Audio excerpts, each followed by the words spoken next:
Hello, I am Michael LaCourse. This is my presentation, Humans, a Part of Nature, in December 2018.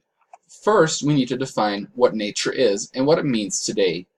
In modern times, the dictionary definition of nature is the elements of the natural world, such as mountains, trees, animals, or rivers.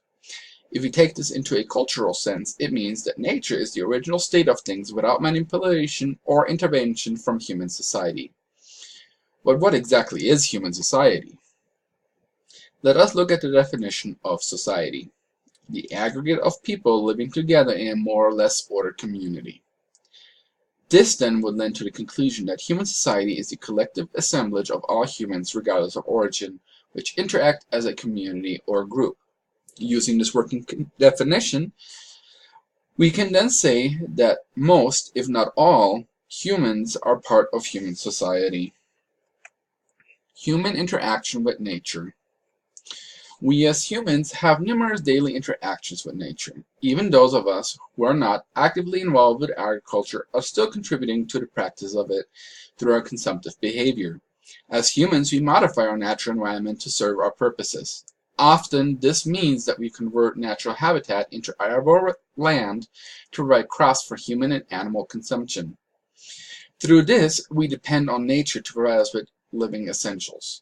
Nature gives us the necessary nutrients for the cultivation of crops. It also provides us with wild crops which can be gathered, and even some which are commercially grown in nature without disturbing and modifying it, such as mushroom cultures. We depend on the grasslands and forests for our livestock to graze and feed during the summer months, and in parts of the world all year round.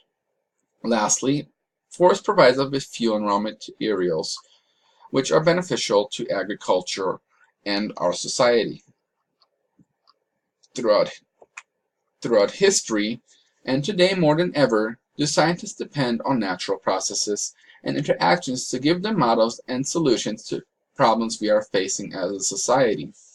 Scientists look to nature when it comes to environmental friendly building planning, study nature to ensure that problems that could be caused by construction can be mitigated, and through this analyzing of nature, solutions which have previously escaped us are brought to light. Scientists also look to nature to provide us with medical solutions. Many medications that we have today are based on compounds that can be found in the natural world. Without a dependence on nature, we would not be able to even cure a headache or have something as simple as aspirin, which was originally derived from a compound found in white willow bark.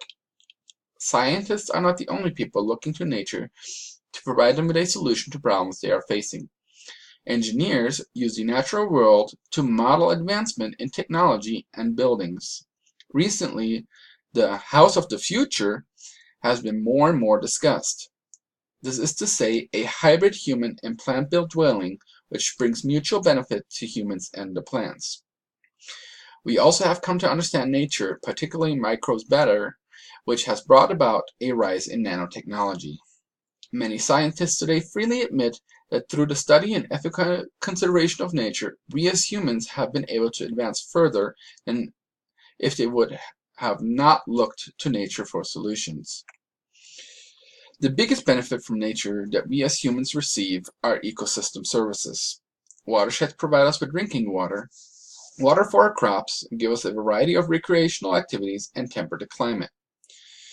Nature also produces a plethora of organics which in turn are transformed to soil by microbes and insects. This, in combination with erosion of rock formations, produces vital soil for agriculture and natural habitat for fellow beings.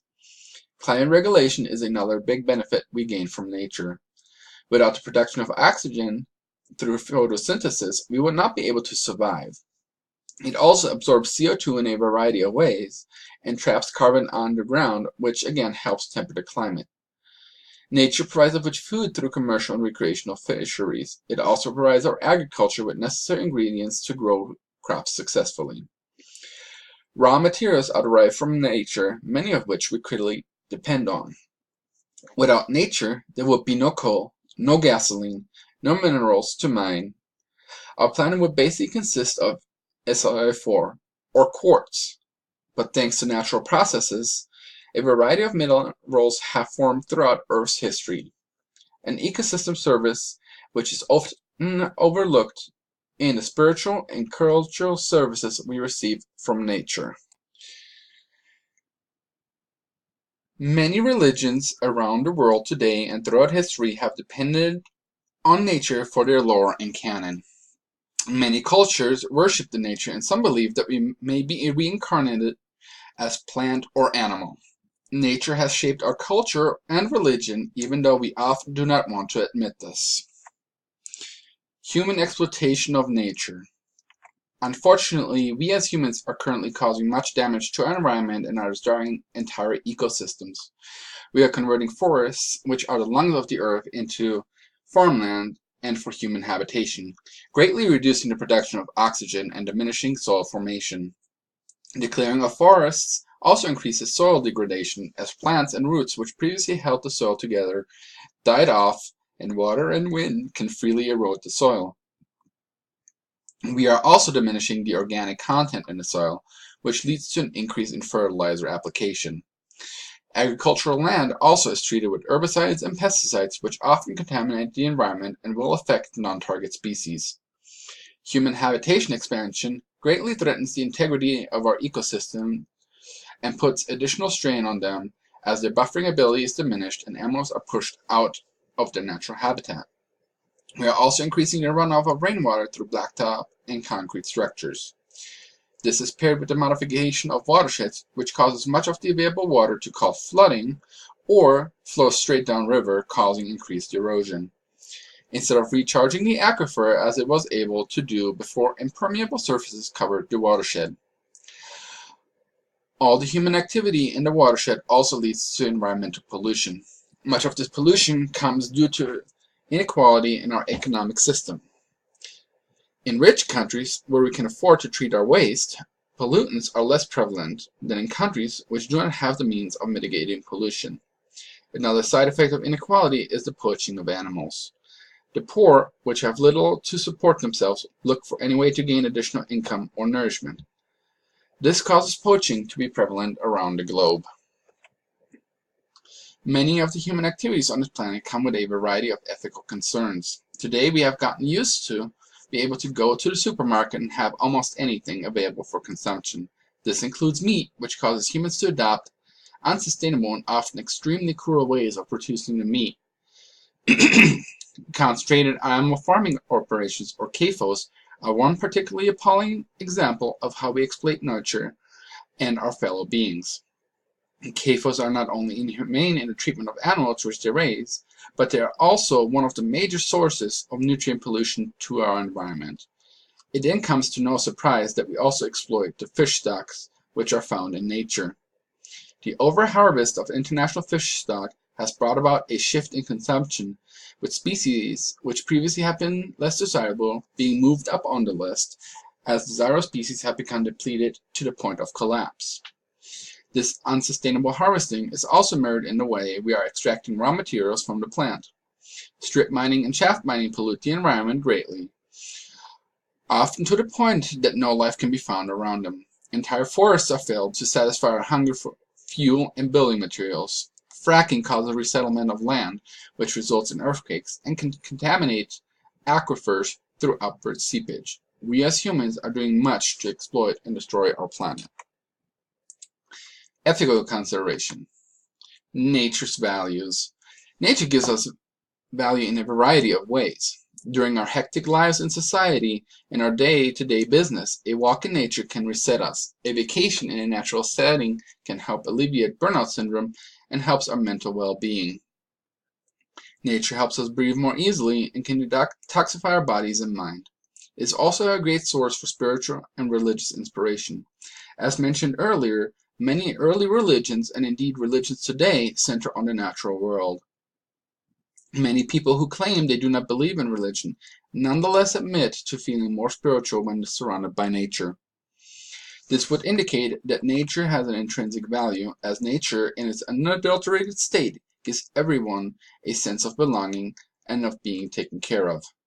Indeed, nature in its unadulterated state can provide us with all the necessities of life, as hunter-gatherers have proved throughout history.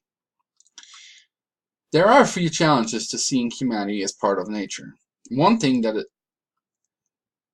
is due to overpopulation of cities. Many have lost a sense of what comes from nature and how their needs are being filled. In fact, due to this, consumerism has become rampant around the globe. People are overconsuming everything from meat to electronics. Society has become used to not repairing something, but just to simply buy something new. This has caused much inequality in the world. Because in order to sustain a consumer-oriented society, someone must be exploited. This, unfortunately, is usually borne by the poor, especially in developing nations. The consumerism also causes two other things: apathy and greed. Because we depend on the goods which are produced at a lower price, we become apathetic to the plight of those producing the goods. We no longer care for one another and do not care about cruelty imposed on fellow humans or animals. This is because a consumer-oriented society is based on personal greed. One always looks to the personal advancement, not the advancement of society. Humans must work with nature, not against it. Although humans have had problems in the past and have problems with our environment today, we are a vital part of nature. If we realize that we are a part of nature and not a part of nature, we then can start a healing process within ourselves and nature. We can lessen inequality by working together for mutual advancement instead of working against each other and nature. If we work together and reverse the damage we are doing currently to our planet, we will leave a better environment for our children. If we turn on the brakes, we can reverse the current climate impact.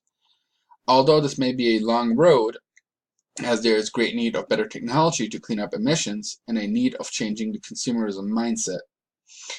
Renaturalization of the earth, the watersheds and forests benefits humans by mitigating impacts of natural disasters and increasing the quality of life we experience.